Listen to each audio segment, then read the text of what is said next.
তীব্র গরমে নাকাল সারা দেশের মানুষ। কয়েকদিন ধরে চলা এই তাপপ্রবাহে সবচেয়ে বেশি ভুগছেন শিশু এবং বৃদ্ধরা। গরমের প্রভাবে হাসপাতালে বেড়েছে রোগীর চাপও। বিশেষজ্ঞরা সবাইকে ঘরের বাইরে বের হলে ছাতা ব্যবহারের পাশাপাশি প্রচুর পানি পানের পরামর্শ দিয়েছেন। সাদ্রিনা খন্দকারের রিপোর্ট। বান্ডেল থাকলে প্রতি সেনমানিতে টাকা বাঁচবে। বিকাশ সেনমানি বান্ডেল কিনে জিতুন প্রতি লেনদেনে।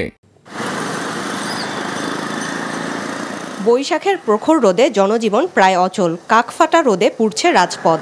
নেই বৃষ্টির দেখা। দিনের শুরু থেকে শেষ পর্যন্ত দাবদাহে অতিষ্ঠ মানুষ। বিশেষ করে শিশু ও বৃদ্ধরা বেশি ভুগছেন এই অসহনীয় গরমে। এই যে জ্বর, ঠান্ডা, বমি, এর লেগে হাসপাতালে আনছিলাম। আনার পরে ভর্তি করতে আল্লাহর মধ্যে সুস্থ হয়েছে। হালকা জ্বর ছিল, বেশি না। এই হালকা জ্বরও দেখতেছি যে খিঁচুনি উঠতেছে, মাঝে মাঝে কেঁপে উঠতেছে। তীব্র গরমে হাসপাতালগুলোতে বেড়েছে রোগীর চাপ। তাপপ্রবাহের কারণে নিউমোনিয়া, ডায়রিয়া, ডিহাইড্রেশন সহ নানা সমস্যায় রোগী বাড়ছে। বিশেষ প্রয়োজন ছাড়া না যায় বলা যেতে হলে অবশ্যই ছাতা ব্যবহার করতে হবে। আর পানি সঙ্গেই রাখতে হবে। পানির পরিমাণ বেশি খেতে হবে। বিশুদ্ধ পানি।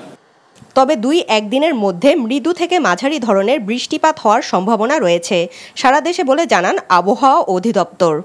বিকাল বা রাতে প্রথম প্রহরের দিকে যে একটা কালবৈশাখীর যে একটা সম্ভাবনা থাকে, সেরকম আবহাওয়া আমরা পেতে যাচ্ছি এবং এটা সারা দেশব্যাপী যেহেতু পেতে যাচ্ছি, তখন এই যে তাপমাত্রার পরিমাণটা আছে এটা কমে যাবে।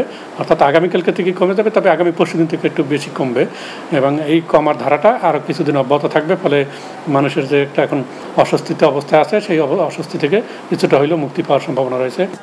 তীব্র গরমে বাড়তি সতর্কতা না নিলে বাড়তে পারে স্বাস্থ্য ঝুঁকি। এজন্য বিশেষ প্রয়োজনে শিশু ও বৃদ্ধদের বাইরে বের না হওয়া সহ বিশুদ্ধ পানি পানের পরামর্শ দিয়েছেন চিকিৎসকরা। Sadrina Khandakar, NTV news, Dhaka. বান্ডেল থাকলে প্রতি সেনমানিতে টাকা বাঁচবে।